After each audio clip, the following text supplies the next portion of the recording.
Darren and Heather Turner met at the University of Georgia, where he was a campus pastor. They married in 1999. We were young and we had a growing family, so we were excited. We were in the ministry. Darren earned his master's degree in ministry from Regent University and went on to become an Army chaplain. I was deployed 3 months after my very first day in the Army. Darren left his wife and 3 children to serve in Iraq during the surge of 2007.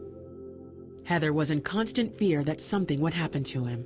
There are moments when your husband is gone in a combat zone and men in his unit are being killed. That thought is constantly in your mind.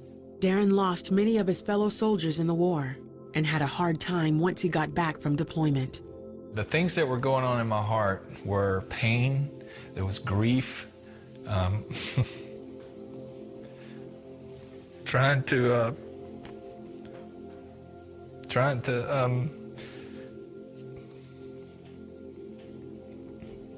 remember the guys that I lost, and it was a hard time, and knowing that I was going to see their families and their children, and at the same time my kids want to go to the park and play, and they don't have a context of where I came from, and I don't want them to have a context of where I came from. I don't want them to carry that burden. So where did I take the burden? I didn't take it anywhere. I kept it inside, and that quickly began to leak out. In my relationship with my wife, I began to snap at little things, and it didn't matter if she was right or wrong. That wasn't the point. It was an opportunity for me to let some of my anger and frustration out, and I didn't handle that well. And we were not at all being intentional about our relationship. We were not fighting together for our relationship. I wasn't really fighting for our marriage. I was fighting against him for our marriage. And he was just running away. She was just my wife, and she wasn't in the deployment, and I didn't think that she understood who I was or where I had come from. The animosity continued to get worse over the next 6 months. Heather told Darren he had to leave. I knew something deeper, supernatural, that we could not manufacture had to happen, or else this was going to go nowhere. It was going to get worse. And so really that was my hope in the separation, was that God would do something deeper in both of us. 4 months into the separation, Darren met Heather to drop off the kids. That was the first time that we had a public exchange of the children. And that hit me like a ton of bricks when I let my kids go into the arms of their mom, and that broke me.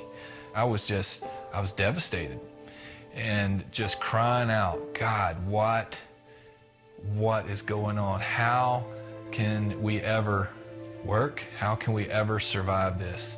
Please, if you've ever done anything, heal us, fix us. The next day, Darren went to see Heather. She was in the kids' room packing up some toys or clothes, or I didn't know and I didn't care. And I just went to her and grabbed her and squeezed her. I was boo-hooing, she started boo-hooing, and I would not let her go. And that day I made a conscious decision in my heart and just had to humble myself. And I just chose willfully, not in my heart, not with my emotions, but willfully said to the Lord, your ways are higher than my ways. The only thing I know is that your way is better, that I'm going to choose to stay married. We started a new phase in our relationship because we forgave each other. We both were broken at the same time.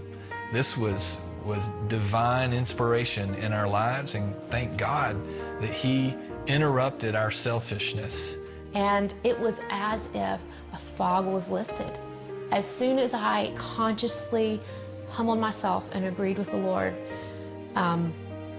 it was as if that's all He required. He didn't require for me to do it all right. He just wanted me to give up and allow Him to be the one who finished the work that He began in us. Darren and Heather got back together and began to rebuild their marriage. For me, 90% of this work that has happened has been and in my part, hasn't been what's changed between he and I. It's been what's changed between the Lord and I. And so I would say to women, focus on that relationship and find your needs met in that place. These things will not carry the weight that defines who you are and makes you feel okay. Today, Darren still serves as a chaplain in the Army, and Heather volunteers with other military families. And we're still growing. We're still a work in progress. We haven't arrived. I'm not sure where arriving is, but we are committed to the journey. And as difficult as it may get sometimes, we're going to fight through. You really can wait on the Lord, and you can trust in His promises that He will finish what He began.